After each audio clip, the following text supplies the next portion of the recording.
Top quality और consistent performance के लिए सिर्फ सिल्वर पंप नाम याद रखना। ટાટા સન્સના ચેરમેનને પત્ર, પ્લેન ક્રેશના ભોગ બનેલા મેડિકલ વિદ્યાર્થીઓ માટે મદદ માંગવામાં આવી। મેડિકલના મૃતક અને ઇજાગ્રસ્ત વિદ્યાર્થીઓ માટે મદદ માંગી। ઇજાગ્રસ્ત અને મૃતક વિદ્યાર્થીઓને સહાય કરવામાં આવે તેવી માંગ કરાઈ છે।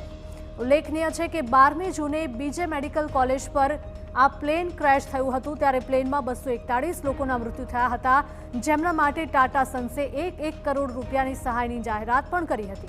ત્યારે મેડિકલમાં અભ્યાસ કરતા 4 વિદ્યાર્થીઓના પણ આ જ દુર્ઘટનામાં મોત થયા, તેમજ 20 વિદ્યાર્થી ઇજાગ્રસ્ત થયા। તેવામાં ટાટા સન્સ આ વિદ્યાર્થીઓને પણ આર્થિક મદદ આપે તેવી માંગ છે, કારણ કે કેટલાક વિદ્યાર્થીઓ એવા પણ છે કે જેમના ડિસેબિલિટીના ચાન્સ પણ છે।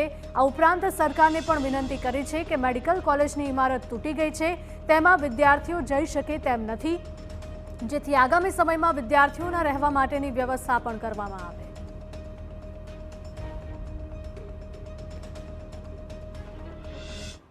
जो तबीब हैं और उनके साथ हॉस्टल में रहने वाले जो लोग अपनी ज़िंदगी खो बैठे हैं, ज़िंदगी गंवा चुके हैं, उनके लिए कोई क्लैरिफिकेशन नहीं है। और जो लोग इंजर हुए हैं, जिसको डिसेबिलिटी आने की संभावना है, उन लोगों के भी लिए कुछ नहीं जान किया है। तो हमारी टाटा सन्स के एन चंद्रशेखरन को विनंती है, रिक्वेस्ट है कि वो ये तबीब के लिए और उनके साथ जिन्होंने अपनी जान गंवाई है, उनके लिए भी 1 करोड़ की जाहिरात करे। और गवर्नमेंट ऑफ गुजरात को भी हमारी रिक्वेस्ट है कि हॉस्टल अब टूट गई है, तो उनके लिए आगामी समय में विद्यार्थियों के रहने के लिए कोई योग्य व्यवस्था की जाए।